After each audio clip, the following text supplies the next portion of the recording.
Hello everybody and welcome back to World of Warships Legends. My name is Spartan Elite 43 and tonight we have our very first look at the new skill that's gonna revolutionize the American light cruisers.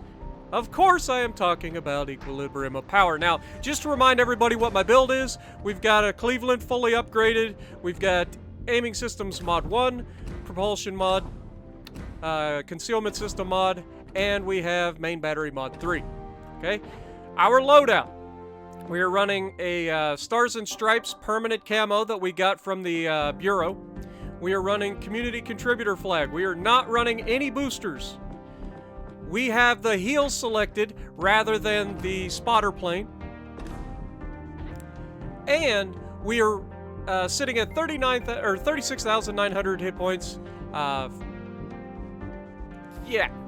We reload every 5.3 seconds. The HE shell damage is 2,000 because we've reduced it. And the chance to set fire is only 14 because, again, we reduced it. But the main part of this that actually matters is the fact that our commander, Norman Scott, got a recent buff. And by that I mean the legendary skill changes took away the Russians' Equilibrium of Power and made it a legendary skill perk that Norman Scott can use. Now, we are using Norman Scott with Isoroku Yamamoto and Nikolai Kuznetsov as our commanders. Inspirations. We are running Beyond Range. We are running Igniter. We are running Punch Through. And we are running Fixated. But here is the biggest difference. Now, when I run my Baltimore or my... Well, I might stick with it with my Wichita. But definitely when I run my Baltimore, I'll switch off of this because I don't use HE very often on my Baltimore. However, Equilibrium of Power increased the penetration of your cruiser's HE shells at the cost of lower damage and reduced chance of causing fire by your cruiser's HE shells. Now, at the start of this, you're probably going, oh my god, why on earth would I choose this skill? There are two negatives. You have a minus 2% chance to set fires, and the HE shells do less damage overall per hit. Oh my god, why would I choose this skill? Simple, because American HE sucks, okay? And the reason I say HE in American sucks is because when you hit things, it tends to shatter. Shattering shells do no damage. They still have a chance to set fire because it's weird, but they do no damage. And what this does is it gets rid of those shatters by giving you 30% more penetration on your HE shells, meaning you have less shatters overall and more consistent HE damage, even though you lose HE damage right at the beginning. Okay? So, with that being said, let's get to the gameplay. Alrighty, so we are going to be on Sea of Fortune and its domination match. Now, unlike the video that I posted the other day where we were in the destroyer and we did literally everything to carry the team by catching all the bases, this is not going to be one of those games. I had a very specific thing in mind when I set out to record today, and that was to use the Cleveland, use EOP, and get the best game that I could get showcasing the EOP. Now, right off the bat, for you guys that are going, well, Spartan, EOP seems like it's overrated. I don't know why people would do that with the less fire chance and all of that. You're not going to notice less of a fire chance because it's 2%. Okay? We are firing 12 guns. Right? Isn't it 12? I think it's 12. Yeah, I completely forgot to look at that. But yeah, I think it's 12 guns. So you're using minus 2% across 12 guns, and they hit almost every time because they're pretty accurate. So you're really not going to notice the minus 2%. So that's why I say it's not going to be as bad. And for those of you going, well, Spartan, the less damage on the HE shells is going to be horrible against certain targets, and while you could be potentially arguable there with especially against destroyers, it doesn't matter Because the targets that you're going to do less damage per salvo on, like destroyers, are not surviving more than 2 full salvos from your ship. Period. So, you're not going to notice it. So the negatives, just throw them out the window right now. The only thing that you get out of EOP that you have to worry about is the fact that the shells that you're shooting are no longer going to be shattering as often. It still does happen, especially if you hit turrets, you hit the thicker parts of the armor, it can still shatter. I'm not saying it doesn't shatter. What I'm saying is, instead of shattering 10 rounds per salvo, you're only going to be shattering like 4 rounds per salvo. That's a huge difference in overall damage per salvo. So, we're going to put that into display here in this match, and this is going to be a fun one, so hopefully you guys are ready. If you think that all I'm going to do is sit behind islands and tee off on people, you ain't been watching my streams or my videos very long. We are going to get some shots from behind islands, but we are also going to be sticking our nose right in there to get shot at right back. Now, I will say this. I had a doozy of a match in the Cleveland with EOP against a team that was much better than my team and had all of the potential to be a record-setting game. Okay, it was all there. I was doing very, very well. I had a lot of damage, and I got one-shotted by an Amagi because that's how it goes. You do one thing wrong in a light cruiser, you're gone. That's how that works. So yeah, it's the fish story, right? It's the one that got away. And while I will say that it was a much better game than this overall, the ending was less than ideal. And some of you guys will be writing down in the comments, I can already hear it. You guys paused it, writing down in the comments, Spartan, you should show us that game. No. Let's leave it as the fish story that it is, shall we? Now, enemy Kutuzov goes down real early, thanks to the Hipper and the battleships that are here. Notice our team is pushing hard this left side, and by our team, I mean it's literally just me and a Gneisenau at this point. There is a Leon right around the corner, and if there's one thing that I am absolutely terrified of, is a Leon, because 16 armor-piercing French magic bullets versus my lightly armored target at point-blank range, not gonna end in my favor. But we're about to showcase where I choose differently than anybody else that seems to run these American light cruisers. Because everybody else in American light cruisers forget that they have AP. While the EOP is amazing and can do a lot of damage right there, 1,300 damage with just the front guns. Now we're getting more shots on target, and there's another 690. Oh, we had four shatters that time. But you can see he fires his guns at us. We get a fire on him, which is why I say you're not going to notice the fire chance. Okay? You're not. And then we switch to AP because he's a lightly armored French battleship, and he's broadside on to God and everybody. And so I'm going to take advantage of it. We go bow in, and we are just going to farm him until he dies. Because that's how the cookie crumbles.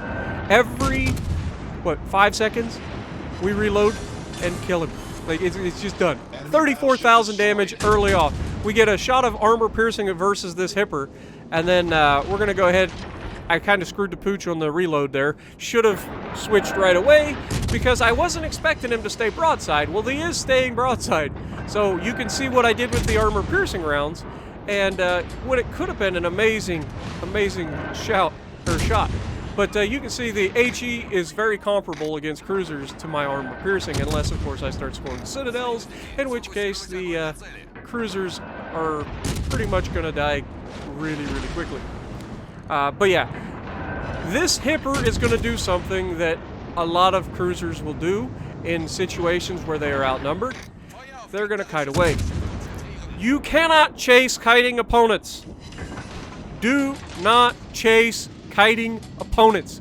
Recognize when they're kiting away and go back to fight some people that are actually useful. Okay? When you're chasing kiting opponents, you are taking yourself completely out of the play of the match. This is a domination. we should be trying to capture bases. Now, I'm not gonna lie, I go ahead, I pop my hydro a little bit, or my sonar a little bit early. I know that they're in here capturing, and that Akatsuki is in range and is being lit up like a Christmas tree. Unfortunately for us, there's nobody in place to shoot him currently. So we wasted this sonar, but did we really? Because we do actually get a hit on him, and the base gets reset.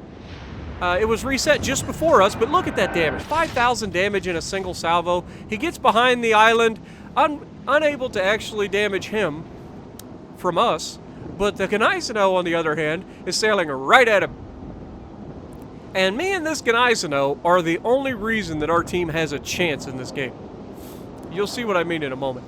As the game progresses, this Ganaisano and I are literally the only ones that seem to be like pushing anything. But anyway, Odin making himself an easy target. We're going to oblige him. Watch these salvos, man. I can't see the damage numbers because they're all doing damage, but 6 penetrations with a fire set. He's turning in now, so we got to adjust our aim a little bit. And that's the only bad thing about the Cleveland is the floaty rounds. But once you get the hang of them, you'll be able to hit targets with ease. Unless, of course, they're super, super long range, because anything that they do will make them change course. Like, if they change course at all, slow down, speed up, or turn, you're going to miss, because they just take so long to get to the targets. But at any sort of mid to mid, or like little to mid range, you're going to absolutely devastate people. Now, we're trying to get all the damage we can off of this Odin, but our teammate here in the cruiser just decides to ram him. I don't understand it. You're in a Wichita, man. Why throw your ship away like that? Maybe he didn't have any health left, in which case that was a good play, but if you're in a Wichita and you're ramming a battleship, like, what are you doing, man? That thing is so maneuverable, so agile, that you should have no trouble keeping your distance and just burning things down. Like, the Wichita is the one American cruiser that you just don't want to switch off of switch to armor piercing very often on. The armor piercing of the Wichita is basically the New Orleans armor piercing, and it's not that great. Now, on the New Orleans, it's fine because you're against a lot lighter armored opponents, but in the Wichita against tier 7s, you're not going to have a good time with the armor piercing unless you're really close range. But we're going to try to start shooting at the Bismarck now, who's across the map. We've got an island between us. We're capturing the base. Me and the Gneisenau teaming up. The Gneisenau accidentally goofed and sailed out of the base there. It happens. I do it sometimes. You're not paying attention and you slip outside of it. It sucks, but what can you do? But we're going to capture this base. We're going to move across straight out in front. Now notice we're not spotted, which means that Hipper is still either outside my actual firing range or he's behind an island. And we're about to get detected right there, which means he is now either inside my range or he is no longer behind an island. It's hard to tell because of where his positioning is, but you can see we immediately disappear, and we are going to head straight into the center of the map. Gneisenau, to his credit, is going to go out to the right, and this is going to help me quite a bit. We're going to be able to jump into the inside while everybody is distracted and get the just molto bene, the piece la resistance. What do you want to call it? All of the things. And I apologize for everybody's language that I just butchered. It's just perfection.